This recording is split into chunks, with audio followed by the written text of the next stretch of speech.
तुम्ही कशा प्रकारे सोप यूज केला एकदा सगळ्यांना सांगा. पाणी लावून पहिलं तोंडाला संपूर्ण ओलं करून घेतलं आणि नंतर चोळला मी.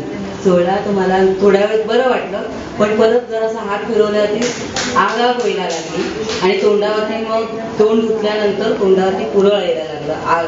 आणि घरी गेली तर मी परत पाण्याने तोंड धुतलं स्वच्छ, पावडर लावली आणि मग घरात मला तरी सुद्धा असं जळजळ होत होतं आणि पूर्ण चेहऱ्यावरती असं हे झालं होतं, जाडजाड झालं होतं. आणि आज लावला तर आज माझा चेहरा एकदम फ्रेश वाटलं मला आणि थंड वाटलं आता आणि व्यवस्थित मऊ चेहरा झाला. काल 2 दिवसापूर्वी मला जे जाडजाड झाला होता तो माझा मऊ झाला.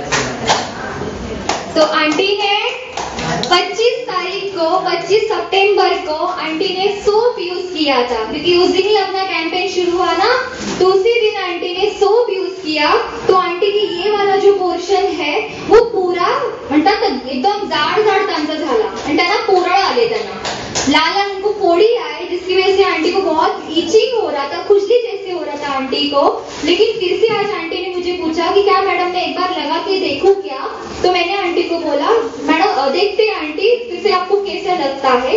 तो आज आंटी ने लगाया, आंटी ने डेयरिंग किया. फिर आंटी को आज जब लगाया गया साबुन, उन्होंने अच्छे से अपने फेस को मसाज किया 5 मिनट तक. तब जाके आंटी ने फिर से मुझे बताया कि मैडम मुझे बिल्कुल भी खुजली भी नहीं आई और अभी उनका चेहरा भी आप देखोगे तो उनके चेहरे पे कहाँ पे भी फोड़ी नहीं है. तो अच्छी बात है ना, ये दिल वाली